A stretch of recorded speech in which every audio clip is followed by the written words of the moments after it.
Hello everyone! Today we have very interesting stories about the family in our video.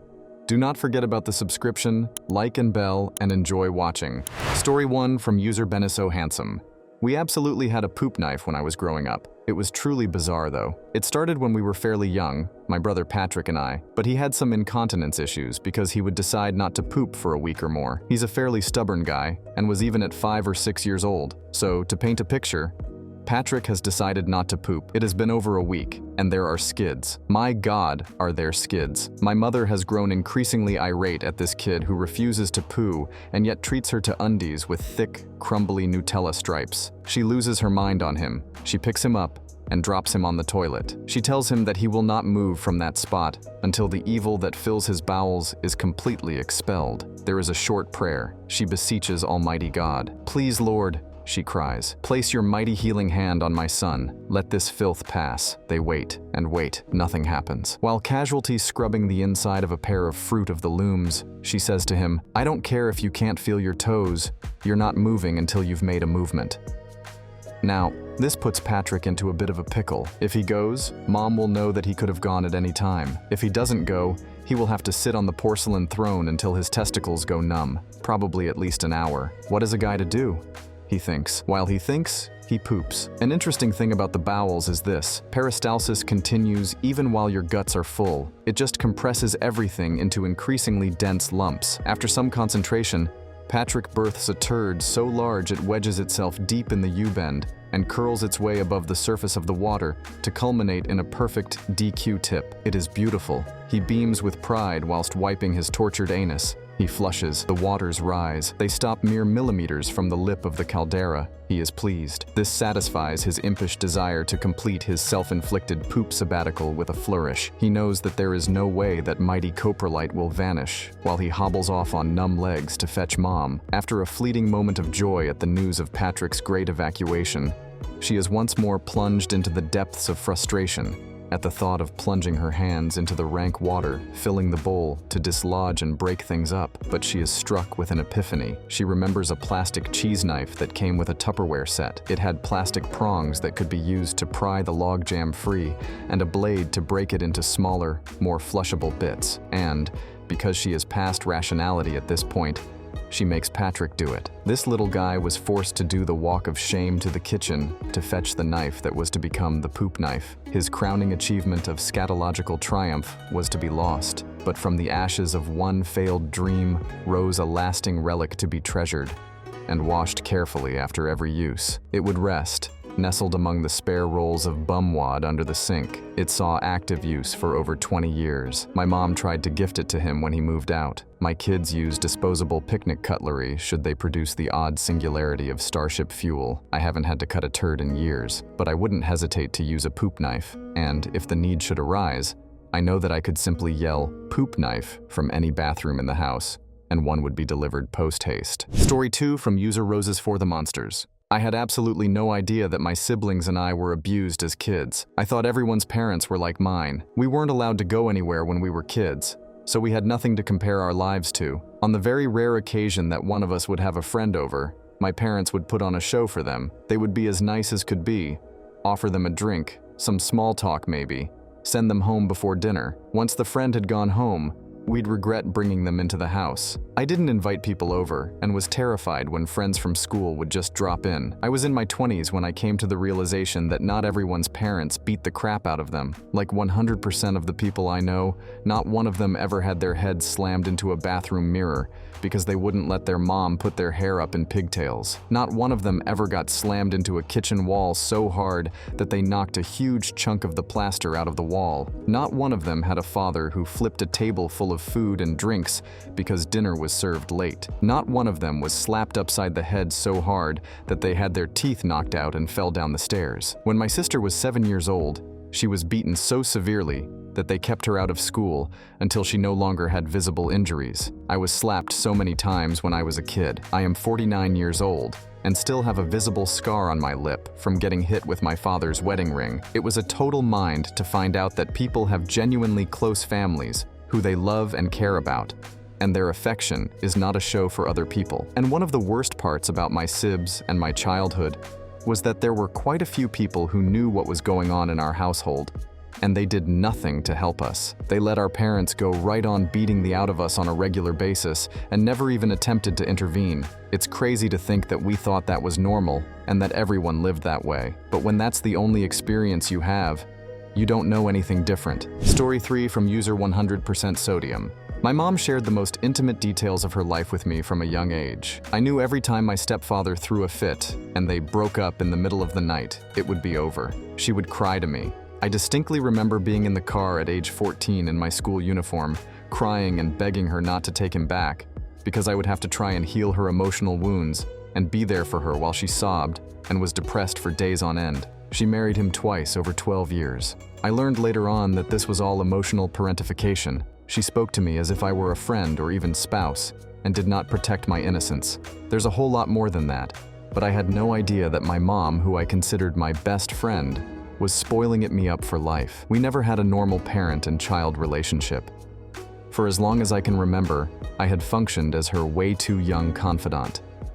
I was always weirded out by my friends and their relationships with their parents, until it finally hit me in my early 30s that what I thought was normal was most certainly not, that I had suffered unintentional abuse. I am NC with her now. Bonus: when the with my stepdad was finally over and I was 17, she without warning came to pick me up from a friend's house one morning with some guy who wasn't much older than me in the car, because he had slept over when she met him the previous day. She married him within 2 months, and when he turned out to be a serial liar and absolute loser, they did the breakup and get back together thing for a few more years. Guess who got to be her therapist?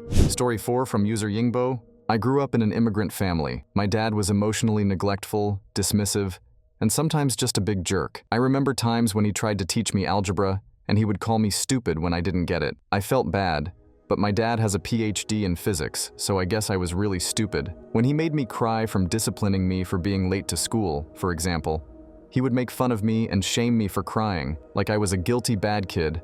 I didn't deserve to shed tears, because that's for innocent people who got unjustly accused. One time my dad filled out a mental health medical form for me for annual physical, and I saw on there he put I had low self-esteem. Instead of validating me, he just made it out like it was my fault. I thought something was wrong with me and felt ashamed I had low self-esteem.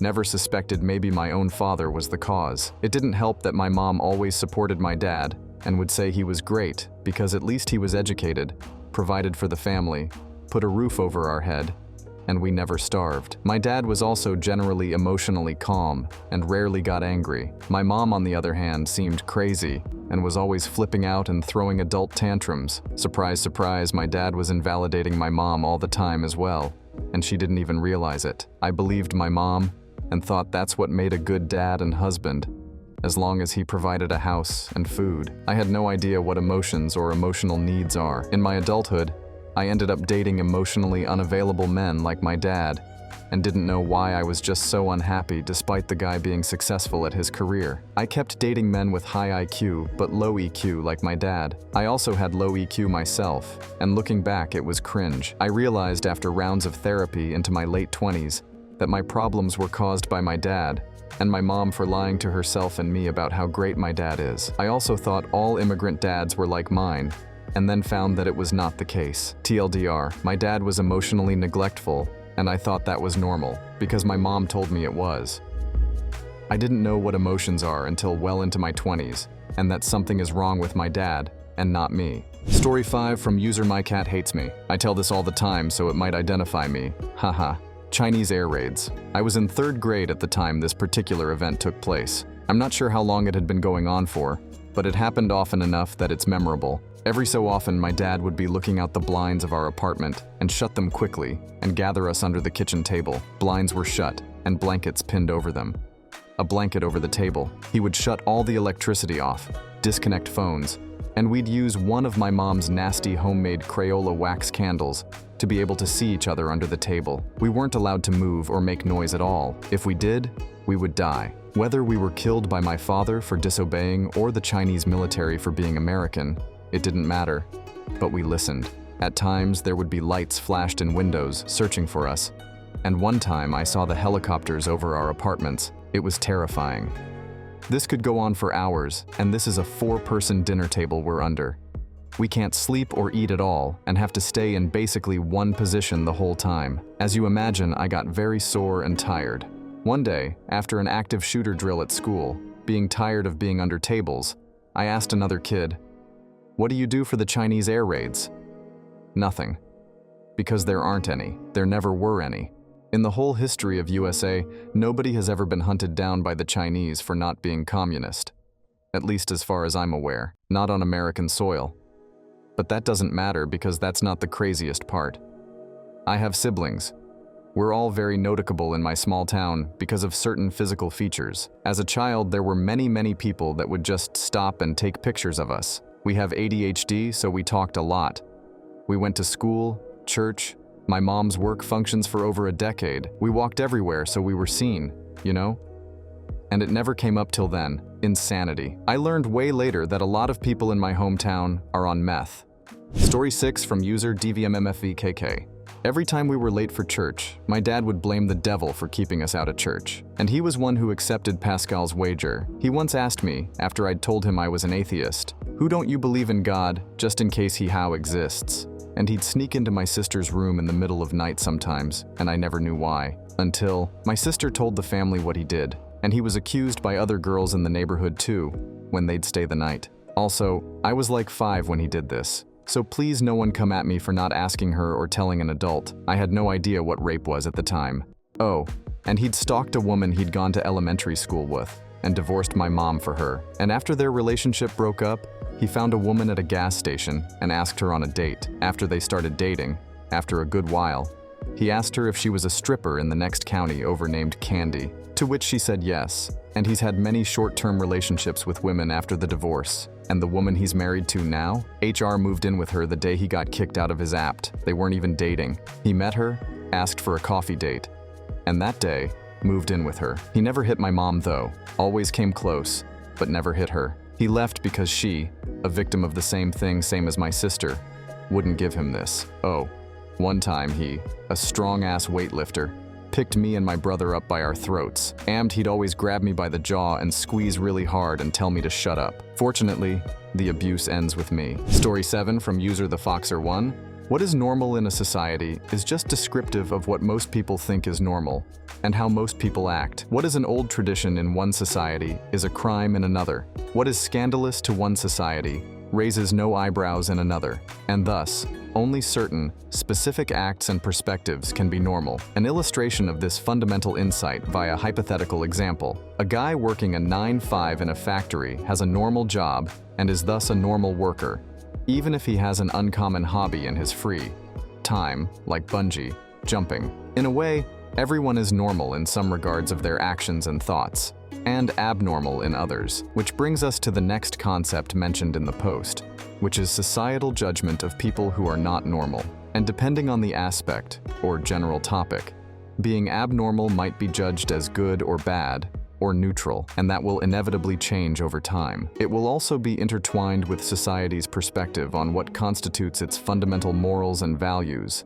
and thus be linked to historical processes and culture. Again, an illustration via examples. It is certainly not normal for a person to be a billionaire. Thus, a billionaire is a person that is abnormal in having so much wealth. Yet, no one would be able to dispute that in most societies today, being abnormally wealthy is seen as good.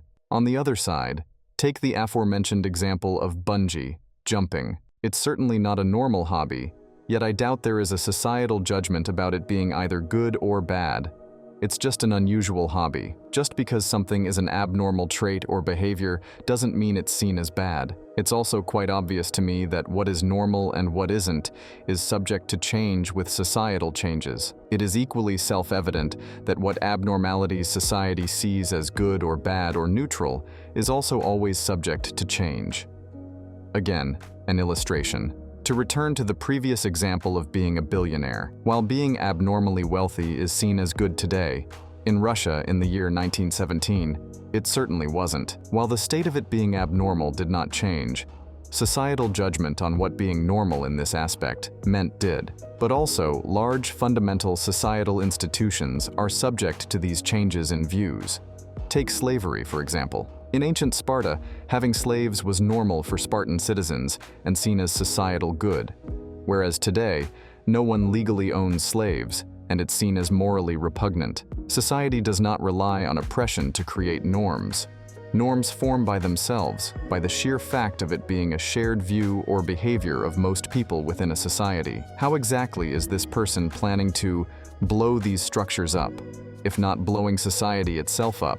Wherever there is a society, societal norms will form, and all people within will follow most of these norms, and all people will not follow some of these norms. I just get the impression OOP has not thought this idea through. Thanks for watching. If you liked the video, don't forget to hit that subscribe button, give it a like, and we'll see you next time.